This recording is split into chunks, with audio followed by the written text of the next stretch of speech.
还真是说干就干，直奔老家鼓捣起来。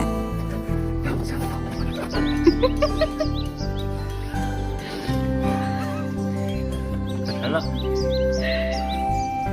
这是什么东西？知道吗？水泥磨的。就是以前用着放粮食的。得养鱼。可以。感觉收拾个屋子像是寻宝一样。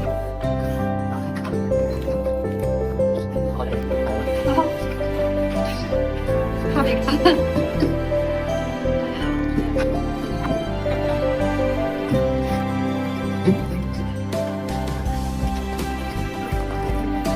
这几年都不错。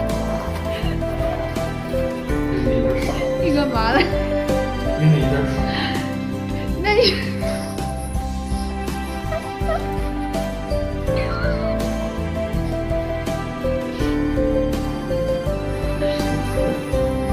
这会多啊？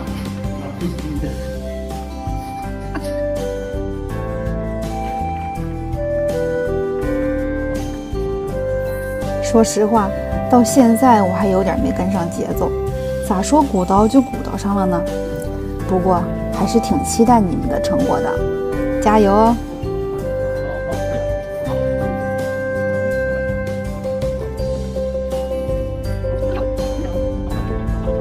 鼓捣着炮弹模子，小半天就过去了。昨天的石灰柜子抬出去了一个，剩一个实在是抬不动，本身也有裂缝，那就开砸吧。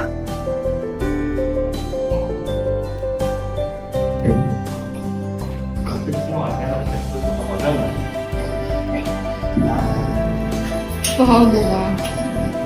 对，正经。整完这个天就黑了，老公又开始画起画来。装修行业也混了10来年了，这卫生间的布局我很满意，啥都有了。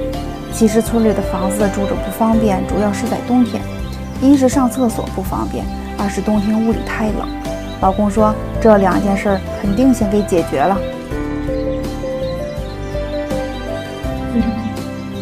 你再进去，大型小型更不池、小立池、淋浴房、马桶，然后洗手台在外面，更方便一点。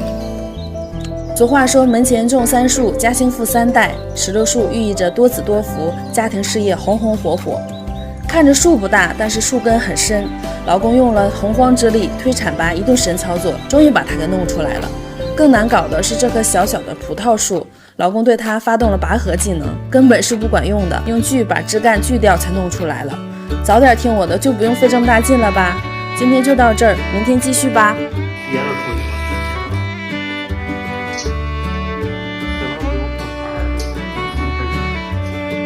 由于工作的原因，这速度确实也快不了。今天的主要任务是开钩安排下水，凉凉哗哗又开始了，一边凉着，这料也就算出来了。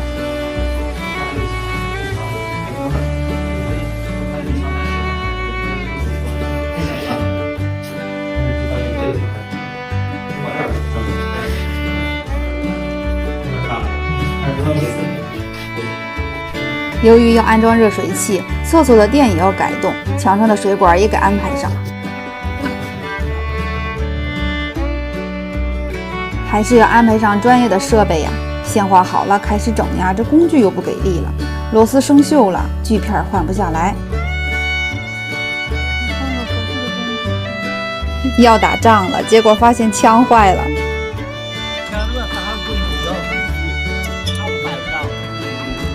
最后找了位老师傅把螺丝给拧开，姜还是老的辣，这话一点都没错。老公说还没抽出手机录一下老师傅的手艺，这螺丝已经拧开了，工具趁手了，整起来。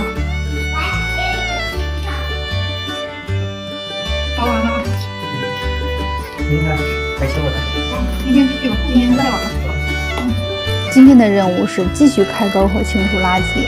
别看这几条沟，弄起来还真挺费劲。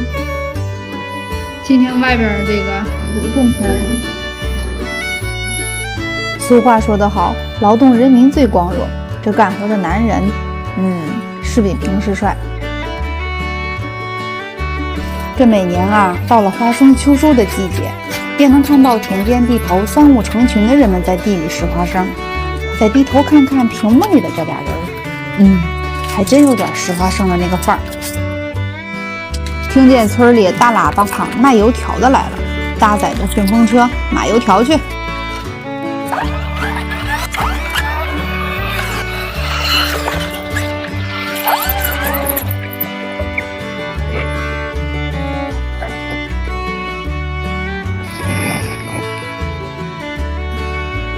今天都清干净了，这是卫生间的走水，然后这外边是一个厨房，厨房那个下水。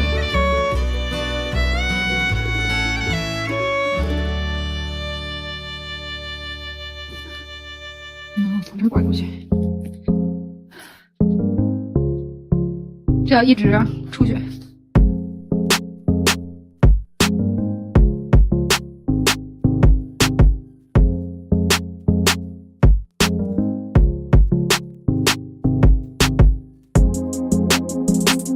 今天把这个沟都刨开了，就飞进里去。这就是马桶的那个位置啊，这个位置是那个小便池，这是一个公共池，然后这边有洗衣机，再出来这一块有一个洗手池，这是厨房洗菜池的那个位置。然后里边这个屋跟外边这个屋，它这个大概有一个10公分的落差。然后这外边也都刨开了，今天工程量不小，虽然只是这一条线。这一块，然后屋里和外边这个地方也有10公分的一个落差。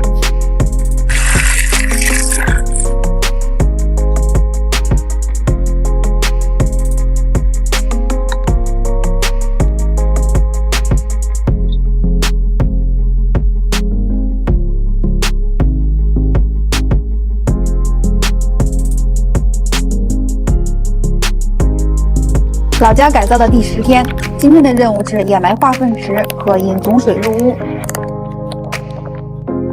昨天晚上这2个化粪池到了，这个小一点的这个是用来处理生活污水的，这个大一点的是用来处理那个生活粪便的。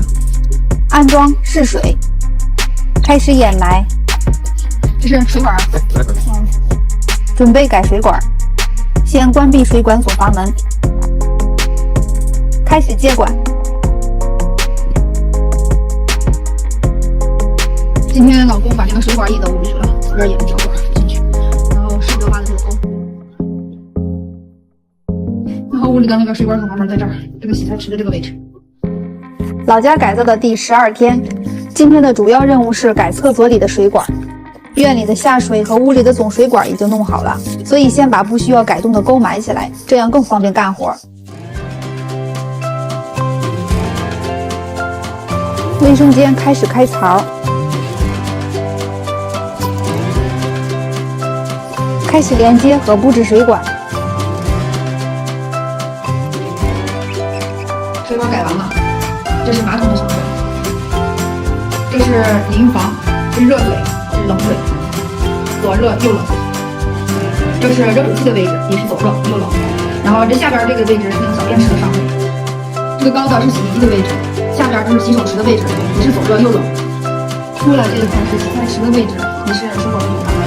我们决定挑战一个大工程，在这个后院的菜园里打造一个室外厨房，方便我老公以后大展厨艺。第一步就要先做地面硬化，原来想着简单铺一下就可以，经过研究学习，还真不能这么简单。北方冬天天气寒冷，地面容易塌陷变形，所以必须要大干一场，把原来地面下挖一定深度，再打上钢筋混凝土才可以。虽说面积不大，但干起来还是挺累的。今天把钢筋混凝土的垫层做好了，钢筋也都固定好了，下一步就是浇筑混凝土了。又是疲惫而充实的一天，今天是给我老公累到怀疑人生的一天。看似简单的和泥儿，干起来真是酸爽。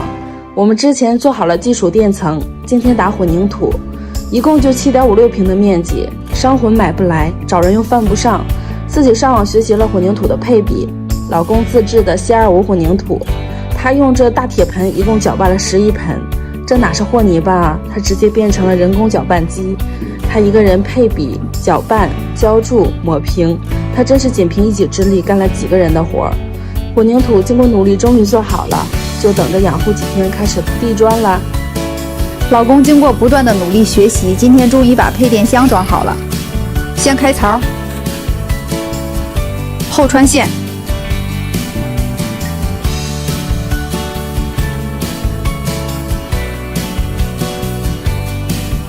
开始安装。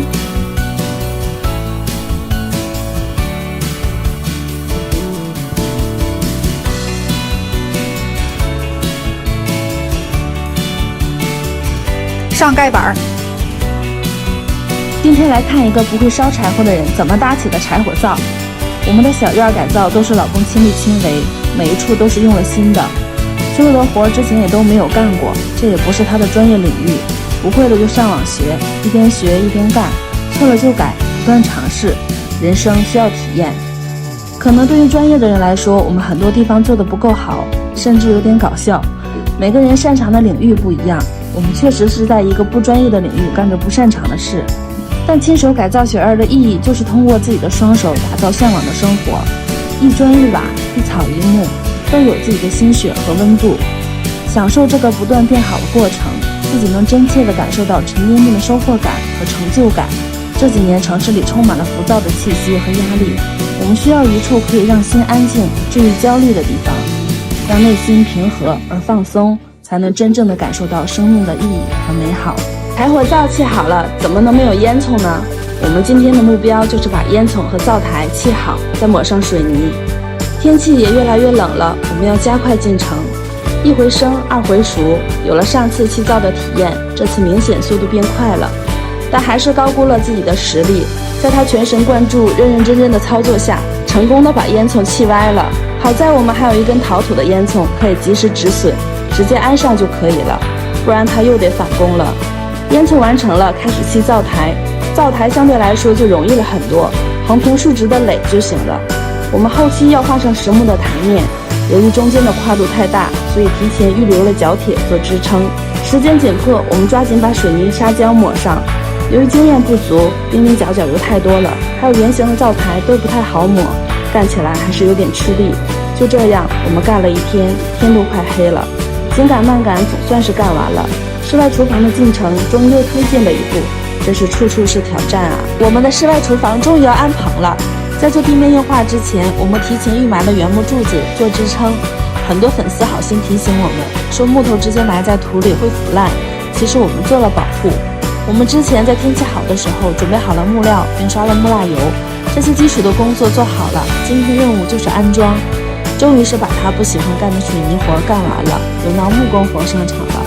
因为他从事了快10年的家具行业，所以干这个对他来说不太陌生。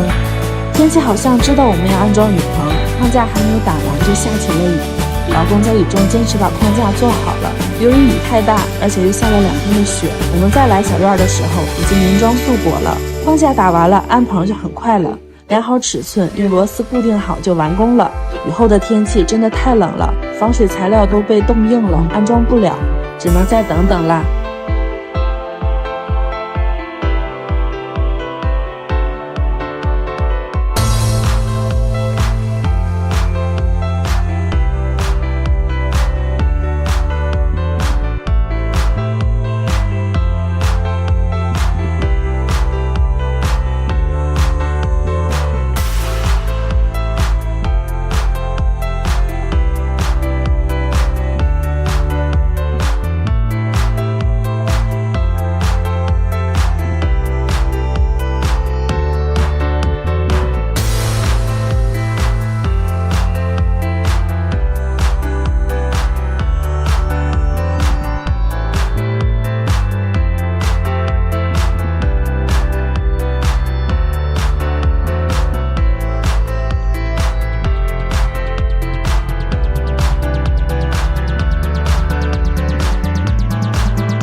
的。